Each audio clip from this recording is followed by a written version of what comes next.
モカツ時間の記録 Vlog。今回は SD ガンプラ SD ガンダム BB 戦士ナンバー14ザク3のキット。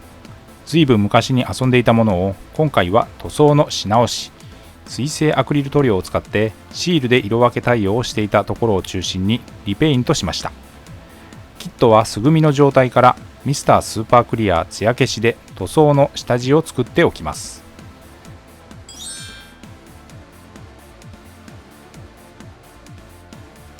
塗装の様子をダイジェストにまとめました。カラーごとに見ていきます。まずはパリッドウィッチフレッシュ、下出るカラーのレイヤーの塗料、色分けする箇所の下地塗装になります。少しフレッシュっぽい色味を帯びた白カラー、顔料を多く含みそこそこ隠蔽力が強くて使い勝手が良いので何かとよく使っています。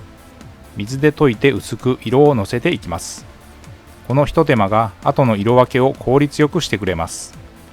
頭部、胴体の一部、バックパック、腕部、脚部、武器のバズーカ、ライフル、サーベル等、色分けするパーツ、このカラーが入って質感がマットになっておいた方が塗装はしやすいので漏れなく塗っておきます。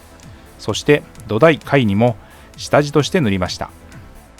今回はパリッドウィッチフレッシュを下地に使いましたが、この他にはファレホのエルフィックフレッシュ、デッドホワイトというゲームカラー、下出るカラーのコラックスホワイト、レイスボーンやホワイトスカーなどをよくベースの塗装として使っています。こちらが今回の色塗りで使用した塗料。塗装にかかった時間は約70分でした。本格的な色分けの1色目は土台貝の全塗装、下出るカラーのベースザ・ファング、紺色の濃い青みのカラーです。隠蔽力強い塗料で重用しているカラーです。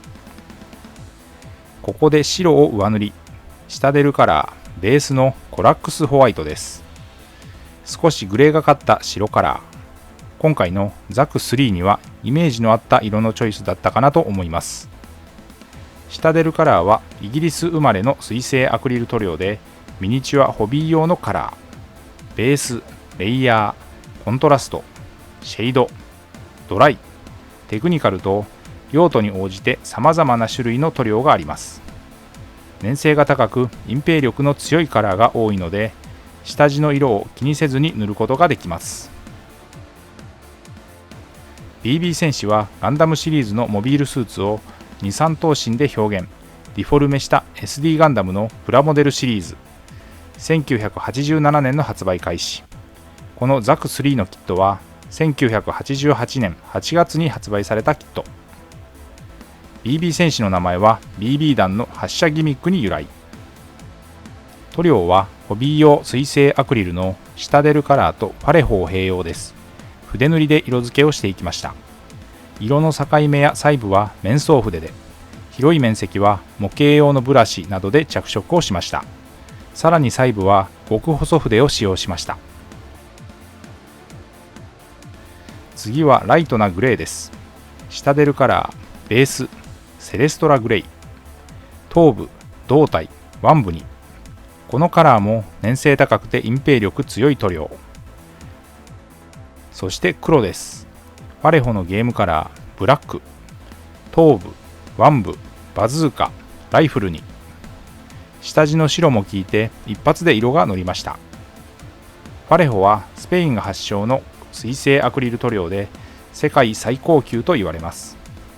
安全で嫌な匂いなし、乾燥が早くて塗膜も比較的丈夫。色数は実に1000種を数えます。調色も自由自在でゲームカラーやモデルカラーといった現役のまま筆塗りができるカラーを多用しています。一部ライフルに水色、ファレホのゲームカラーサンライズブルーを使いました。ここで赤です。ファレホのゲームカラーブラッディレッドです。鮮やかな赤カラー。土台貝にも上塗りをしました。胴体はシールでの色分け対応になっていた箇所でもありました。黄色です。土台貝の一部サーベルに。下出るカラーのベースアバーランドサンセットです。隠蔽力には課題のある黄色で優秀なカラーです。主に元々のグレーの成形カラーをそのまま活かすパーツには液体塗料で上塗り、シタデルカラーのテクニカル、特殊効果表現、マットな質感に変えるストームシールドを使いました。質感が高まり、マットな表面仕上げになりました。塗装後は水性トップコート、ツヤ消しを全体に吹き付け、乾燥させて完成。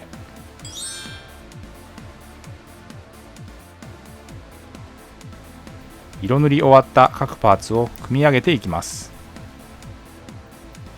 ザク3は機動戦士ガンダムダブルゼータに登場するモビールスーツで、傑作機ザク2の後継機。このキットに付属の土台階は兵装の一種で、ジオン公国が開発運用した土台 YS を地球連邦軍が発展させた機体です。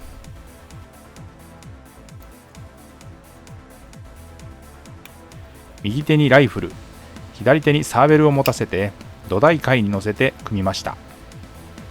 塗装後フロントビューからリアビューがこちら。ということで今回は SD ガンダム BB 戦士ナンバー14ザク3のキット、以前に作って遊んでいたキットのリペイント、水性アクリル塗料での色分け記録 Vlog でした。ご視聴ありがとうございました。また次回の動画でお会いしましょう。チャンネル登録、高評価、引き続きの応援のほどよろしくお願いします。